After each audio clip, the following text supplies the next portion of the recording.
Maintenant, pour continuer l'introduction de cette journée, quelle est l'analyse de l'Agence internationale de l'énergie sur l'évolution du mix énergétique dans le monde? Donc on va parler maintenant, pas uniquement des énergies renouvelables, mais de la place des énergies renouvelables dans tout ce mix énergie mondiale. Où en sont les énergies fossiles, notamment le charbon? Où en sont les énergies renouvelables? Quelles sont les perspectives? Et comment renverser certaines tendances? Fatih BIROL, directeur exécutif de l'Agence internationale de l'énergie. Dr. BIROL, please, could you please join me on the podium? Next slide.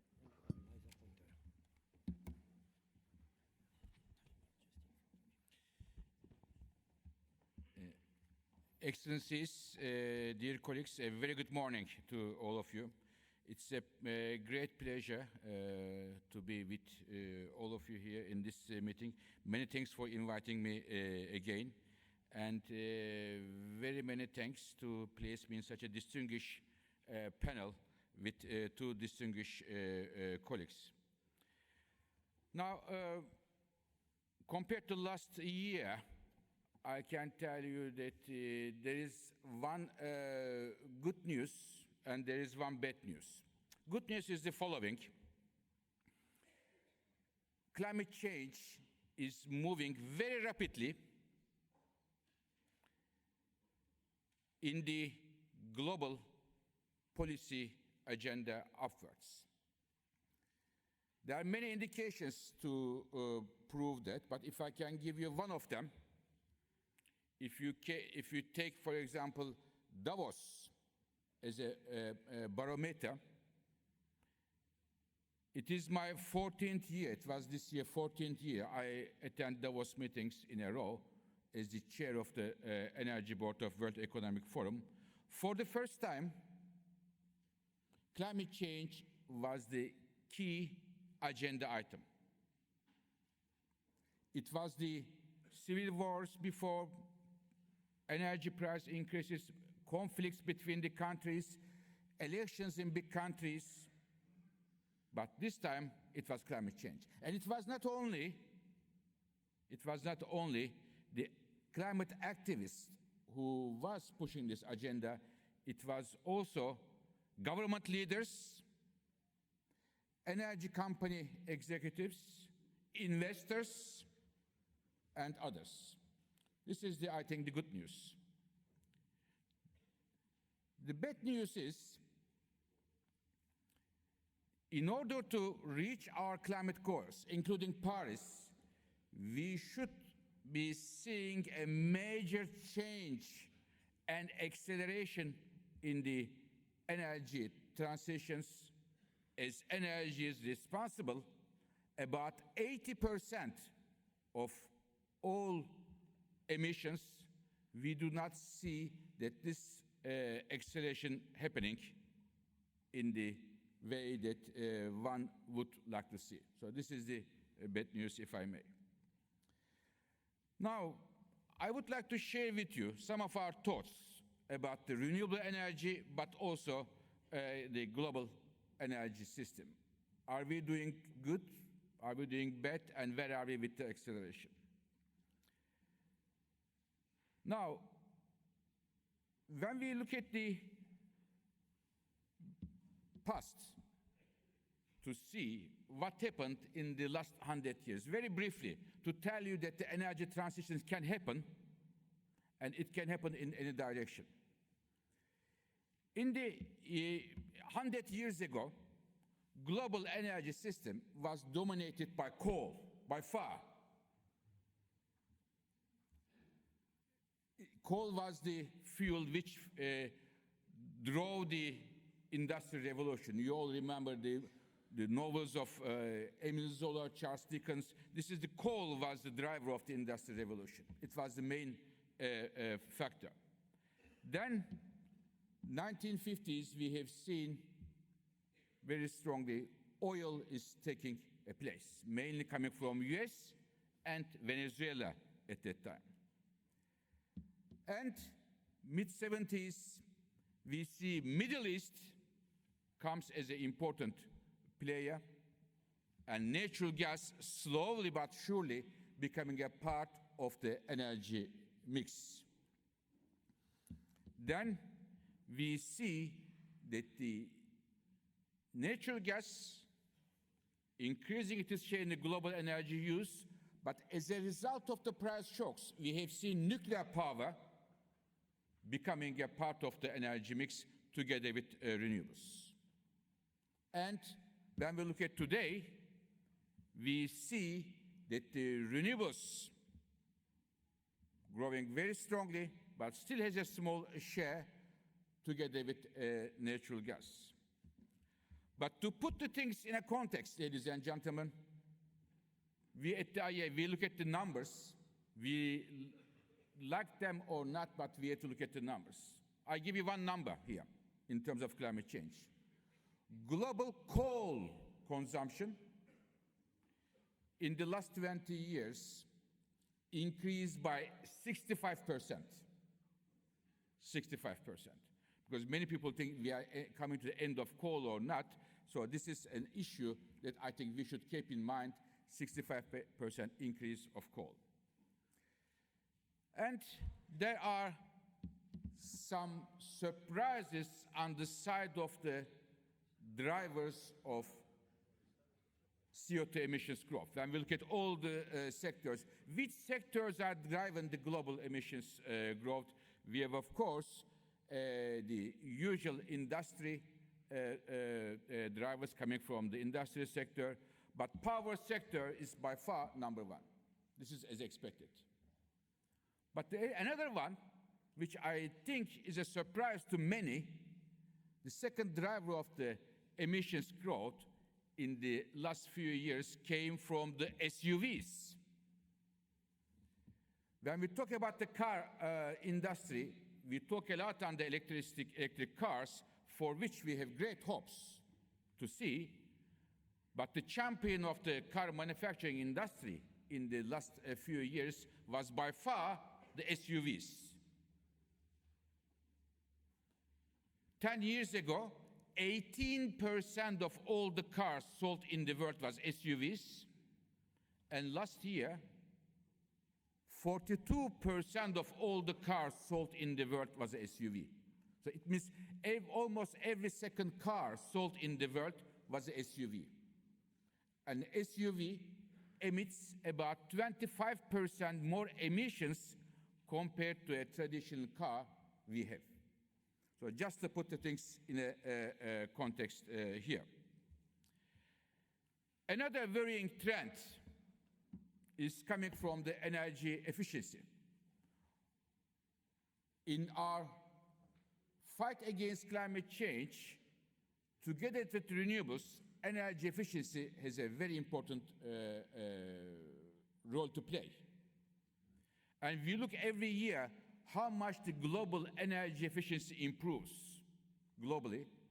And what we have seen is that in the year 2018, global energy efficiency improvement was the slowest in the last 10 years in the world. Slowest in the last 10 years, which is a very worrying data point. Again, as I said, we at the IEA, we look at the facts rather than the words, and the facts really do not, at this stage, from an efficiency point of view, not very optimistic. But one optimistic picture comes from the global power generation. When we look at the global power generation, coal still keeps its place. In some countries, it is going down substantially in Europe, United States, and elsewhere. But Asian countries, many Asian countries, especially those with huge domestic coal mines, it is still increasing. As a result, we see it is flat.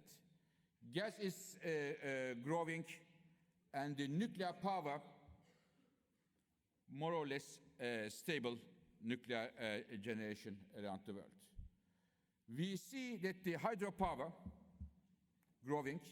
As we speak now, the second largest hydro dam in the world is being built in China, and we are seeing the wind is growing very strongly, both onshore and offshore wind.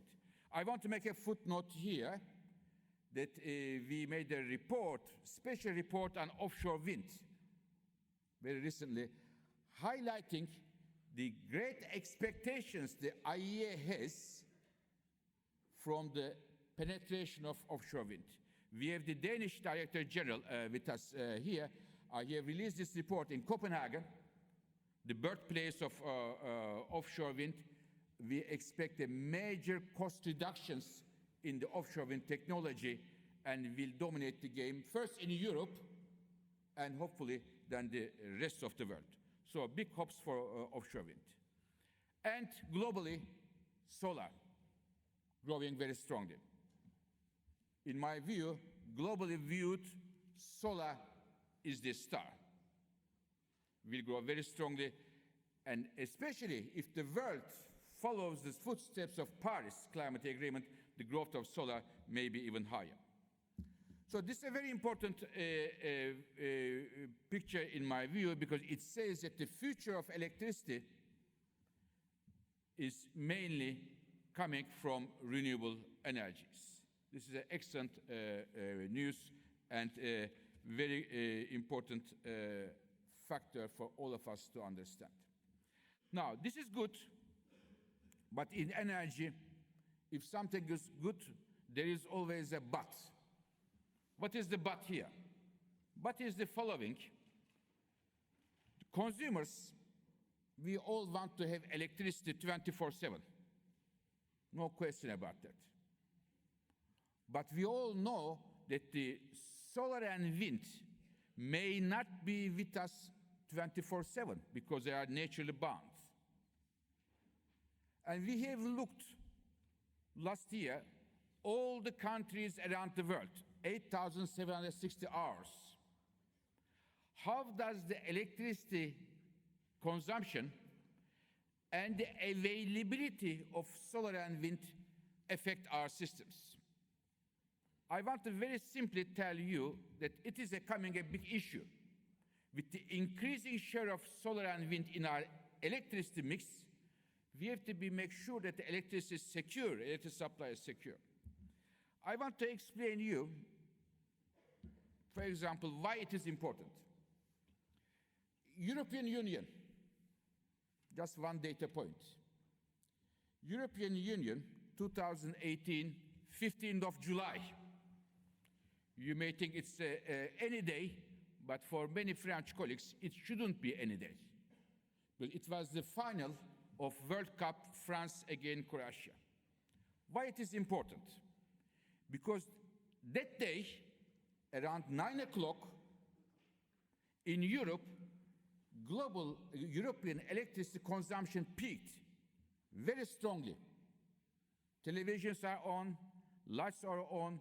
During the halftime, people went to kitchen to make water in their kettles, open the refrigerator to pick up something.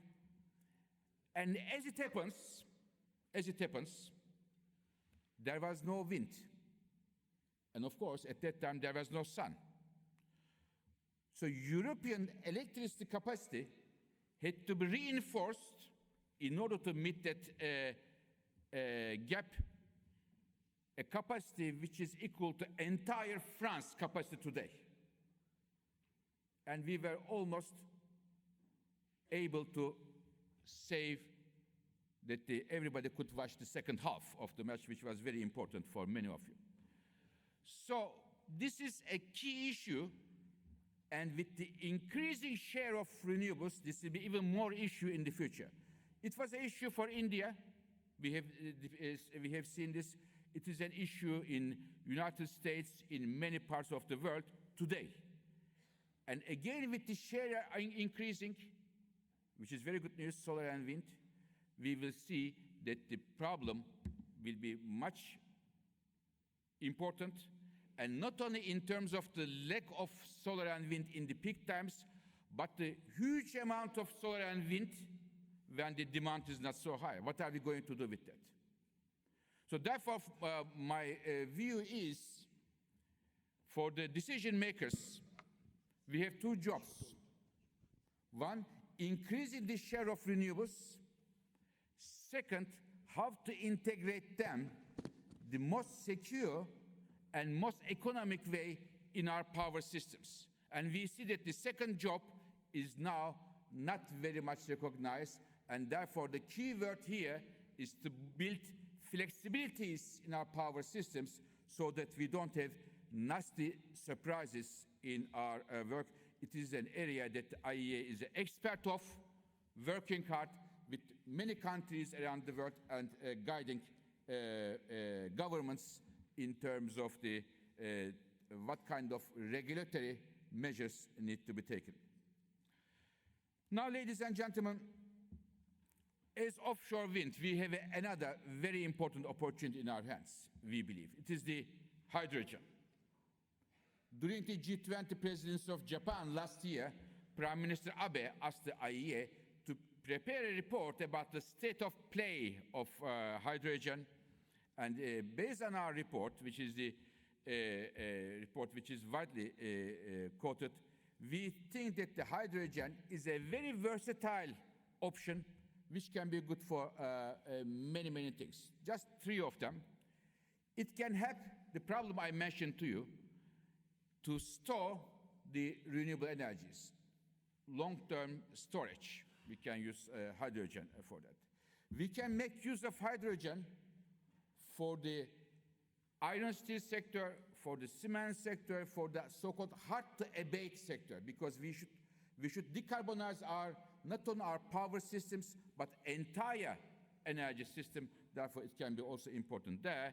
And hydrogen can provide a very important option in order to diversify our energy supply and provide energy security, because you can produce hydrogen from many different fuels, and you can use hydrogen for many different services.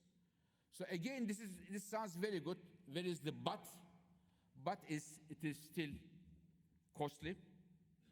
The costs need to come down, and we need to scale up the hydrogen, and there are several regulatory barriers that the governments need to address. But I can tell you, as somebody who talks with many governments around the world, one good news: unlike the different energy technologies we discussed, nuclear, solar, CCS, everybody loves hydrogen. This is a good news, and I hope that we take the necessary steps to make the hydrogen scale up, bring the cost down, and have the right regulatory framework. So, before coming to our end of our speech, if you ask me, what is the single most important problem in the energy sector in terms of the climate change, I want to explain this to you. For me, the single biggest problem is the existing coal plants in the world. Today, worldwide, we have a bit more than 2,000 gigawatts of coal. And many of them are in Asia, developing Asia, and they are subcritical. And these coal plants are responsible 1/3 of all the CO2 emissions. 1/3. And the bad news is the following. Those coal plants in Asia, for example, in Europe we have also coal plants, in France, in the United States, but those coal power plants are over 40 years old. They are very close to their retirement, anyways. But in Asia, the average fleet age is 11 years old, very, very young. Investment is not yet returned. And I mentioned to you that the existing coal plants today is the #1 source of CO2 emissions. And if those coal plants, existing plants, continue to operate as they are, even, this is very important, even if we don't build any single new coal plants, existing coal plants of today, in 2050, will be still the #1 source of emissions. So what are we going to do with those coal plants? Whatever we do for the new ones, everything can be renewables, everything can be sustainable. But if we do not intervene to the existing infrastructure, including coal, the solution to climate problem will be extremely difficult. So therefore, we look at many options, ranging from using carbon capture and storage to early retirement and others, but this is a major issue. So what will we do, the world? We have just heard from a very distinguished scientist about the temperature increase, and of course, energy sector, if there are no changes to the existing policies, we see global temperature will be in line with the temperature increase about 4 degrees Celsius. Many governments have thoughts, have suggestions, plans in their mind, such as the nation-determined contributions. If they are implemented, emissions are flat. This means still a temperature increase 3 degrees Celsius. Still very bad for the rather fragile equilibrium of our planet. But what we want, that we want a sustainable future, energy future, to bring the temperature well below 2 degrees. To do that, we need renewables, energy efficiency, and all other technologies.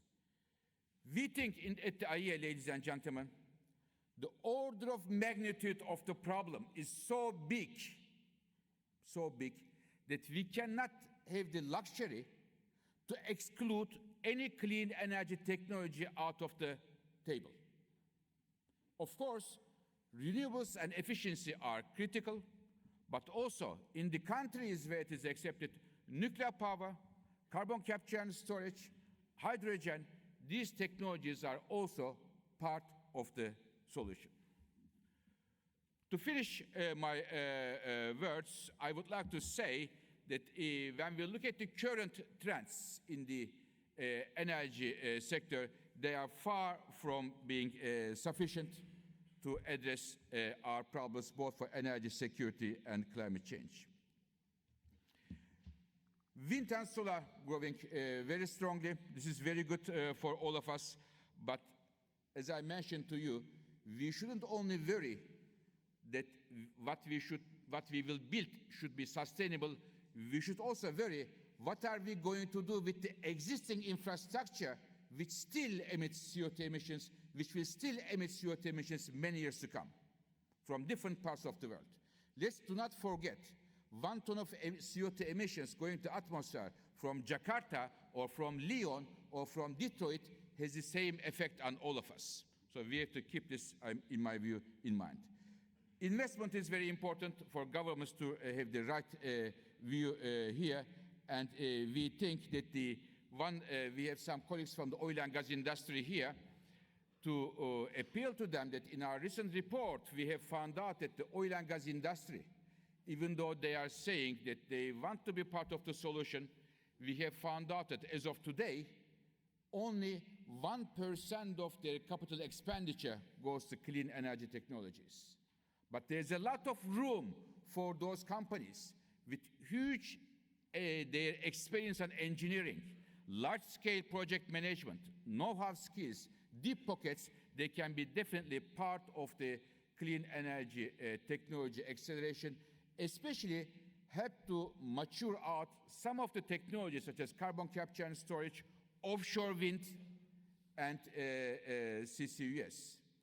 And we at the IEA are doing our best to bring all the political stakeholders together, because in addition to technology, we need also a political will. In our view, it is very important to build a grand coalition of the governments, investors, energy industry, citizens who are genuinely interested to address the climate change. So I think we should all come together. The heated debates should be put aside. It's a very important issue. The issue is not to increase our egos, but to reduce the CO2 emissions. Thank you very much for your attention.